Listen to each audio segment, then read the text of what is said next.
Well, I have been in the opposition since its formation as early as November 1999. So I'm one person who was very much dipped into the culture of the opposition, who was clear about what the founding fathers of the movement for democratic change wanted to achieve. But slowly and surely, after the demise of President Tsvangirai, of blessed memory now, we saw a deviation, in fact, a total abandonment of that project. To an extent that, in my view, the opposition formations in their variants have lost all, sense of direction.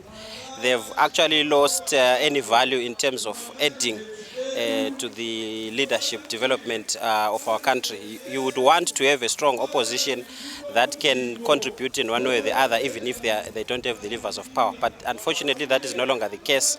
You have one formation, for instance, which is a leader so arrogant that they will not even pretend to be consulting people on whatever they do. They openly do not have structures. That means they don't have any means whatsoever of consulting people on exactly their daily lived experiences. Then one wonders how they draw their policies, one wonders how they choose their leadership, and they will be going for a congress, and if somebody could actually do a shambolic process in selecting public representatives, there's no room for guessing as to what is going to happen in that congress.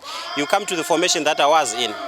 Again, structures, organs of the party totally collapsed. Even though we were purporting to be constitutionalists, there was really nothing to talk home about, to write home about.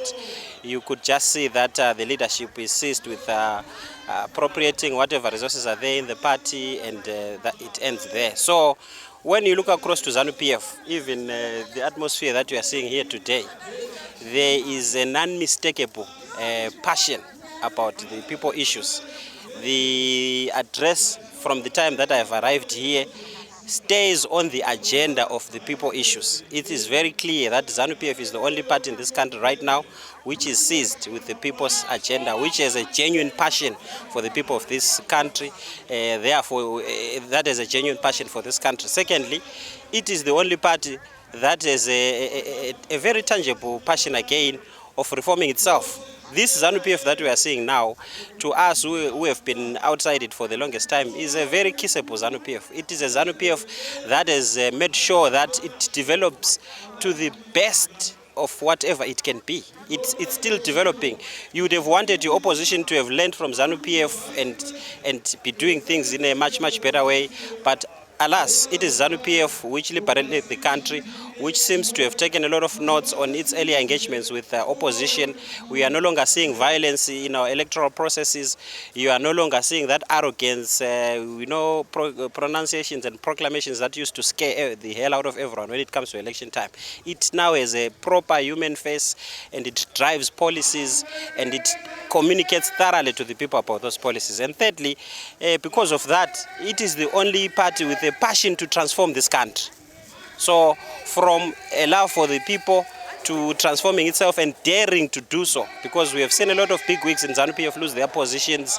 We have seen them, change leaderships. Unlike in the opposition, where some of the people are permanent fixtures, they've been rotating and adding really no new value into the formation. So I have decided to join Zanu PF on account of those three, at least clear positions for now, and I hope it is a home, and I believe it is a home that can actually offer some of us an opportunity to serve this nation. Because you see, being a servant to the people is a volition. It's something that is inborn in somebody, and you always want those opportunities to be there to serve your country, to do whatever you can, to think outside of your family and yourself, and really see good turnout to happen in the society. And how were you received, witness? How was the reception?